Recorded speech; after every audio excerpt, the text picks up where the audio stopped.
isn't it ironic that it's usually the rabid individualists who are, the biggest moderators of them all? From word of mouth of other people, I've heard recently that Aurini is calling himself an Ubermensch, which there has never been an Ubermensch, but I'm getting ahead of myself here. He's calling himself an Ubermensch, and meanwhile he's proud of the fact that he bans people and blocks people, and is a wannabe moderator. He's not even a full-fledged moderator. He's a poser. Everything about him is just reeking with, I don't even know the word for it. It's just, everything about him is so fake and so contrived. He's a bullshit artist. That's why he has to talk for 30 minutes to say what could have been said in 10 minutes. And let's talk about the Ubermensch. The Ubermensch would not ban people. The Ubermensch would not censor people or suppress people. There would be no need to. The fact is, people struggle day by day anyway.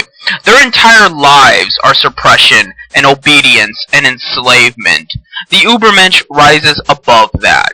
The Ubermensch is above the oppression, is above the influence, is above being imposed upon by other people's will. That's why it's called the will to power. Because once you are at that stage in life, you are no longer bound by another person's power, only your own. There would be no terms of service. There would be no rules. There would be no, whatever the moderator whim is. There would only be the will of the Ubermensch. And the will of the Ubermensch is completely independent of the will of the collective, of the will of, all the slaves and masters that spin their little wheels. And that's why the Ubermensch kills gods. Because gods exemplify that authority.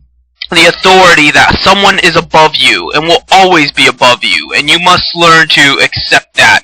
And accept that lot in life. That you are down here and they are up there. The Ubermensch rises above that. So it is impossible. It is literally impossible for a moderator to be the Ubermensch. The moderator is the complete opposite of the Ubermensch. And seeing as Aurini so desperately wants to be a moderator, whatever he wants to be in life is not an Ubermensch. Whatever he wants to be in life is not someone that rises to the occasion, that rises to their own glory and own respect. It is not someone that is independent and free. It is just another slave or master to a much more extreme degree, a much more filthy degree. He is a disgusting, dreadful human being who can't even say that he's a moderator. He's just a scumbag. That's all I have to say.